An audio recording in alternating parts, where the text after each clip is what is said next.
Well, have you ever heard the term acrophobia?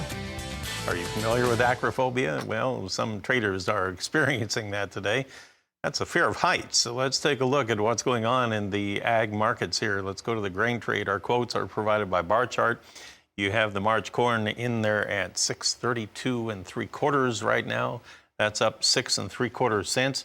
Now remember, we did take out that contract high yesterday, but then it fell back away from it. That would have been at 640 and a half back last May, about a year ago. Took it out and then closed below it. So it's still struggling to get back up there, but it's working at it. 6 3/4 higher here on the March. December now 2 higher at 575 and a half. By the way, we had some overnight export sales, and part of it involved corn. Overnight, USDA said we sold 110,000 tons of corn to Mexico, and it was for the current marketing year. To go along with that, they said we also sold some soybeans, and it went to China. It was 132,000 tons of soybeans to China, but it was not for this year. It was for a year out from now. So a delayed purchase, if you will. So let's look at what the soybean market is doing today. Did it back away from those comments or not, or from that purchase? Well, I would say not. We have March soybeans soaring ahead to 15.17 3/4. That is 27 1/4 cents higher. The nearbys are leading the charge higher. The new crop month also higher, but not nearly that much. Let's take a look. By the way, it's up about 13. On the wheat market in Chicago, we have March trading 9 1/4 higher at 770 and a half per bushel. Kansas City wheat. Here you have the March up 5 3/4 at 787. We're off our earlier high, though, by about 6 cents. And if you look at the Minneapolis wheat, you have March trading 7 higher at 913 and a half. Cotton market has been on fire this week, and we have March cotton down 87 points.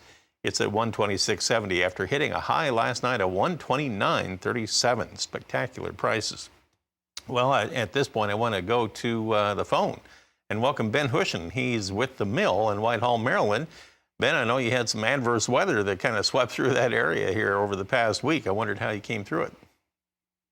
Good morning, Marlin. You know, it's really interesting. We're up on the Mason-Dixon line, Maryland-Pennsylvania line, and we continue to get an inch.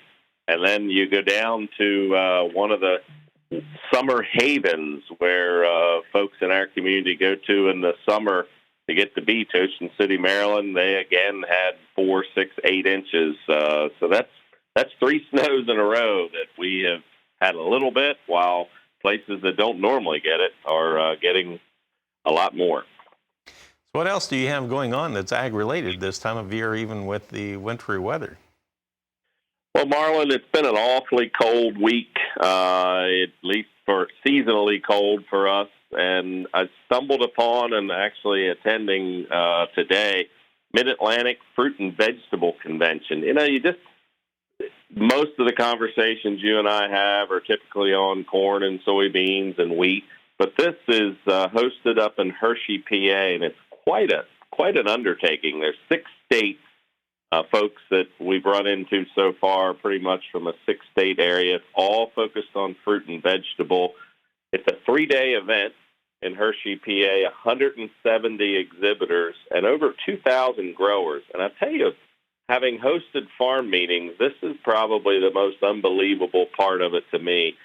There are, at any one time, there are 6 different presentations in different parts of the convention center. You know, there might be somebody listening to tree fruit at 9 a.m. and at the same time somebody in a different room on small fruit, and then wine grapes and marketing, and that continues for 3 days. So the wealth of knowledge, and it's, of course, it's a joint effort.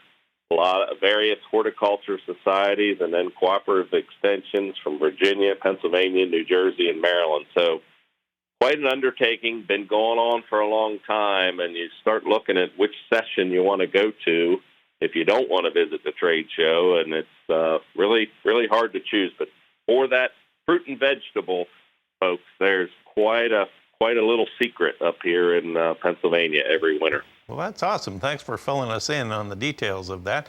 Always good nuggets of information. Ben Hushon with the mill in Whitehall, Maryland with us this morning. We'll come back. I'll get you updated on livestock prices. That's all coming up next.